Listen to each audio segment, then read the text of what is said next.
Dans cette vidéo, nous allons parler de deux pièges très fréquents dans le reconditionnement de la douleur, ce que j'appelle le piège structurel et le piège émotionnel. Deux pièges très fréquents. Et on va se servir d'un exemple, un épisode de douleur qui m'est arrivé très récemment. L'autre jour, je me suis réveillé en plein milieu de la nuit avec des douleurs au cou de 8-9/10. 8-9/10. Lorsque je m'étais couché, j'avais zéro de douleur et je n'avais absolument rien fait au cours de la journée qui aurait pu justifier une douleur structurelle. Absolument rien. Donc ça, c'est intéressant.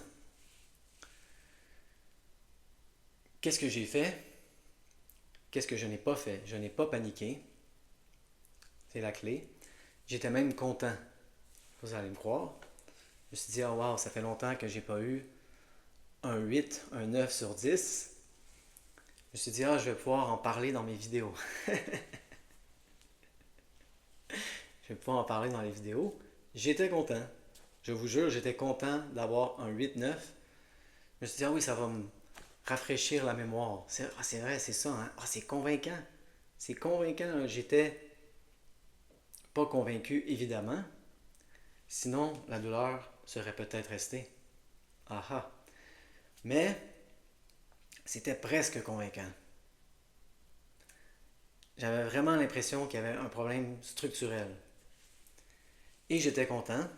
Il faut se trouver des trucs justement pour être content quand la douleur arrive. Dans mon cas, c'était parce que j'allais pouvoir faire une vidéo avec, le tourner dans un événement positif, mais sans aller dans le spécifique et en restant dans le générique, comme nous dit Alan Gordon dans le livre Déjouer la douleur chronique.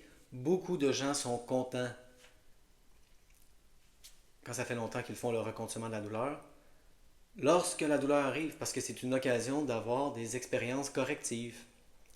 Donc c'est vraiment ça, hein, c'est tourner, pivoter le sens de notre douleur, du négatif au positif. Que ce soit dans mon cas pour faire une vidéo, ou que ce soit, dans l'exemple le plus générique possible, pour avoir une bonne occasion d'avoir une expérience corrective. Donc essayez vraiment non seulement de ne pas paniquer et de ne pas aller dans le négatif, mais de tourner l'épisode en quelque chose de positif. Voilà l'occasion pour moi de, trois petits points, faire une vidéo avec, avoir une expérience corrective. Je n'ai pas paniqué, je ne suis pas tombé dans le piège structurel, je n'avais rien fait, absolument rien fait qui aurait pu justifier une douleur structurelle. Je me suis réveillé le lendemain matin, 0/10 de douleur. Beaucoup de gens qui ont fait le reconditionnement de la douleur nous disent que oui, de temps en temps, ils ont des épisodes de douleur, mais ils sont tellement habitués à ne pas s'inquiéter avec ça que les épisodes durent une très brève période de temps, comme dans ce cas-ci, parce qu'on ne s'inquiète pas. On ne tombe pas dans le piège structurel et on ne tombe pas non plus dans ce que je peux appeler le piège émotionnel. Beaucoup de gens, lorsqu'ils apprennent qu'il faut pivoter du structurel vers l'émotionnel, du physique vers le psychologique, arrêtent de tomber dans le piège structurel. Mais là, ils vont trop loin de l'autre côté et ils tombent dans le piège émotionnel, c'est-à-dire, ils se demandent lorsqu'ils ont une douleur, qu'est-ce que ça veut dire? Ce n'est pas structurel, je sais que ce n'est pas structurel, mais qu'est-ce que ça veut dire émotionnellement? Quelle est l'émotion sous-jacente? Et là, ils vont à la pêche aux émotions et ils commencent à écrire dans leur journal toutes leurs émotions pour essayer de trouver l'émotion sous-jacente ou pour essayer de trouver la cause. Est-ce que je me mets trop de pression sur les épaules avec ma famille, au travail, au bureau? Et là, ils cherchent une cause émotionnelle à leur douleur. Ça peut, ça aussi, être un autre piège auxquelles il faut faire attention. Des fois, la douleur est simplement une erreur de prédiction du cerveau. C'est tout. Et même s'il y a une haute dose de stress, on n'a pas besoin de chambouler notre vie complètement. Je n'ai apporté aucune modification à ma vie pour éliminer cette douleur. La seule chose que j'ai fait, c'est ne pas m'inquiéter, ne pas l'interpréter négativement. Déjà, ça, c'est beaucoup. Et là, la tourner en quelque chose de positif. Donc, il ne faut pas tomber dans le piège structurel. Il ne faut pas tomber dans le piège émotionnel. Qu'est-ce que tout cela veut dire? Est-ce que des fois, il y a une espèce de cause sous-jacente, une émotion sous-jacente, une émotion difficile qui crée ou perpétue la douleur? D'après ma compréhension actuelle, oui. Oui. Et là, je vais contraster les deux Dan, que j'appelle. Il y a Dan Buglio et Dan Ratner. Dan Buglio, lui, qui est, je crois, le YouTuber le plus populaire en reconditionnement de la douleur, nous dit de ne pas tomber, de ne jamais tomber dans le piège émotionnel. C'est un point de vue extrême. Il nous dit ne commencez pas à chercher les émotions sous-jacentes. Il n'y a qu'une seule chose à comprendre. Dans un épisode de douleur, votre cerveau, votre subconscient s'est senti apeuré et il faut l'apaiser avec de la sécurité, des messages de sécurité crédibles. Il dit c'est aussi simple que ça, ne vous perdez pas dans l'explication structurelle, évidemment, tout le monde est d'accord avec ça, mais il dit ne vous perdez pas dans les explications émotionnelles, essayez de faire du travail émotionnel profond. Tandis que Dan Ratner, lui, nous dit et informe ses clients parce qu'on peut assister à des sessions sur sa chaîne YouTube. Et il leur fait faire des listes de thèmes très importants dans leur vie, comme par exemple pour moi, ça serait le sentiment de ne pas être assez. Et donc lorsqu'une douleur est maintenue ou lorsqu'une douleur apparaît, il demande aux gens de devenir de plus en plus émotionnellement conscients et de dire qu'est-ce qu'il y a sous cette douleur. Commencer à faire des liens. À chaque fois que je ne me sens pas assez, la douleur au dos. C'est intéressant. Et là, je vais parler d'un autre épisode qui m'est arrivé relativement récemment. Ceux qui écoutent mes vidéos en ont entendu parler. Relativement récemment, j'ai eu un épisode de douleur. Pas comme celui du cou là, qui a passé ultra rapidement. J'ai eu un épisode de douleur où la douleur a perduré. Je ne crois pas qu'on aurait pu dire que c'était chronique, car la définition officielle de chronique est une douleur qui perdure pour plus de 3 mois. Ça n'a pas duré 3 mois, ça n'a pas duré 3 semaines. Je ne sais pas combien de temps ça a duré. Je ne compte pas. Ne comptez pas. Ne comptez pas la douleur. Si vous savez le nombre de temps que ça a duré, vous êtes obsédé. Ça a duré 3 jours et 17 heures. Mais je trouvais que la douleur commençait à s'installer et à perdurer. Au début, je suis tombé dans le piège structurel. J'allais beaucoup au gym. J'allais au gym 2 fois par semaine. Je faisais beaucoup de jogging. 2-3 fois par semaine. Je faisais beaucoup de nage. Je faisais des étirements avec un coach qui me poussait à m'étirer. Et je suis complètement tombé dans le piège structurel. Je me suis dit, j'ai fait trop de sport. Mon dos n'est plus capable de soutenir ce niveau d'activité physique. Je vais baisser l'activité physique. J'ai baissé l'activité physique. La douleur était toujours là. Ce n'est pas structurel. Donc, j'ai commencé à me demander qu'est-ce qui se passe dans ma vie et j'ai réalisé que je me mettais beaucoup de pression sur les épaules pour faire les vidéos YouTube de cette chaîne pour en faire le plus possible. Car c'est ça, moi, qui m'avait aidé. Le fait que lorsque j'ai découvert ces chaînes de reconditionnement de la douleur, il y avait déjà des centaines et des centaines de vidéos et j'en regardais 4-5 par jour. Et là, je me disais, je veux que quelqu'un qui découvre ma chaîne ait un bon bassin de vidéos pour faire le même processus que j'ai fait.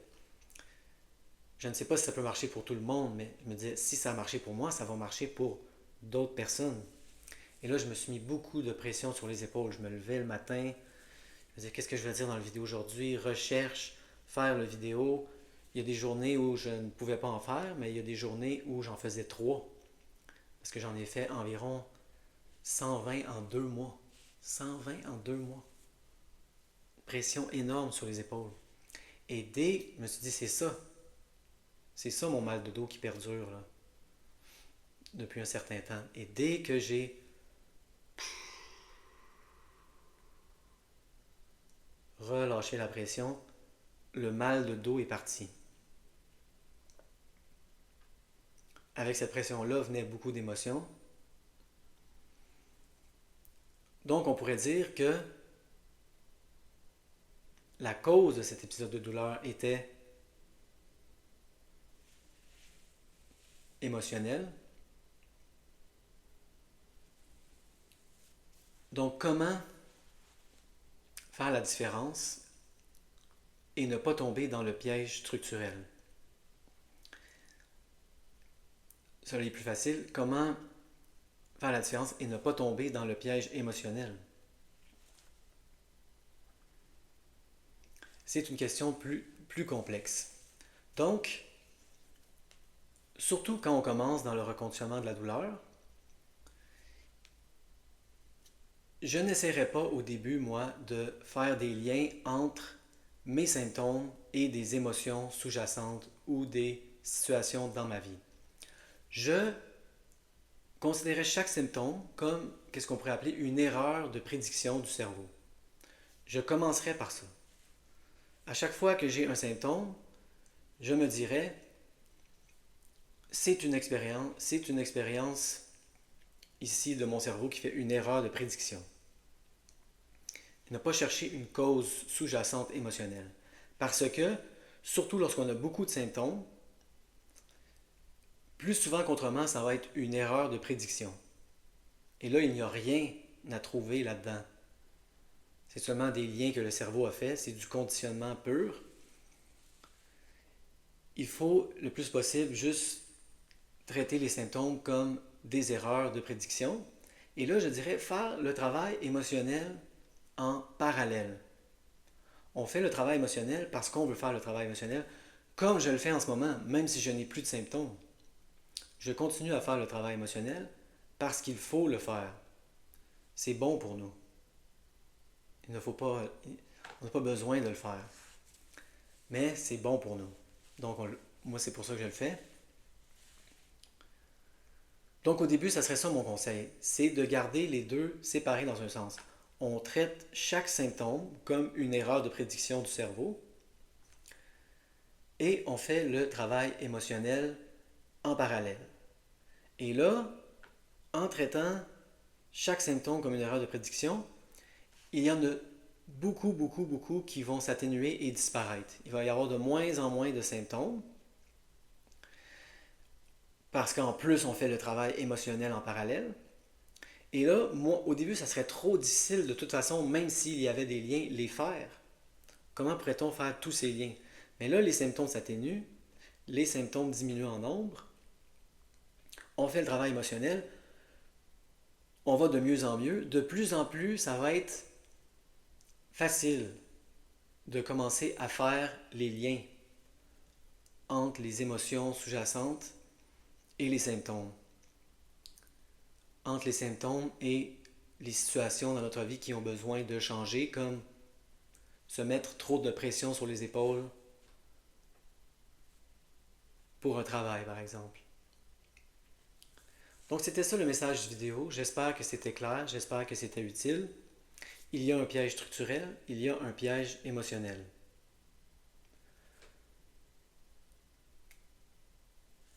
Le piège structurel est plus facile à détecter. ce n'est pas structurel. Si vous avez mal pour plus de 3 mois et que vous avez essayé tous les traitements et que rien ne fonctionne, ce n'est pas structurel. Ne tombez pas dans le piège. Comme moi je l'ai fait. Mais il y a aussi le piège émotionnel. Dès qu'on a une douleur, il ne faut pas commencer à se demander quelle est l'émotion sous-jacente, quelle situation dans ma vie doit changer. Au début, on traite chaque symptôme comme une erreur de prédiction. On fait le travail émotionnel en parallèle. Et là, de plus en plus, s'il y a en effet, comme c'était le cas dans mon deuxième exemple, une cause sous-jacente, une émotion, une stratégie, une mauvaise stratégie, un mauvais mécanisme de survie, d'adaptation, ça va devenir de plus en plus évident et de plus en plus facile de faire le lien. Comme dans l'exemple que j'ai donné où j'avais un seul symptôme et il y avait une seule situation dans ma vie qui me mettait assez de pression sur les épaules pour pouvoir créer un symptôme. Donc c'était très facile de faire le lien. Au début, je ne pouvais pas faire ces liens parce que j'avais des dizaines, des douzaines de symptômes et je n'avais pas encore été très loin dans le travail émotionnel. J'avais toujours beaucoup de grosses émotions qui me faisaient énormément peur. J'avais peur de mes propres émotions. Donc c'était impossible de faire des liens. Mais plus on avance dans le reconstruction de la douleur, moins on a de symptômes, plus on commence à se connaître émotionnellement, plus ça va être facile de faire le lien s'il y en a un. Et il n'y en a pas toujours. Donc j'espère que c'était clair. C'était un thème plus complexe ici. Qui a raison entre Dan Ratner et Dan Buglio?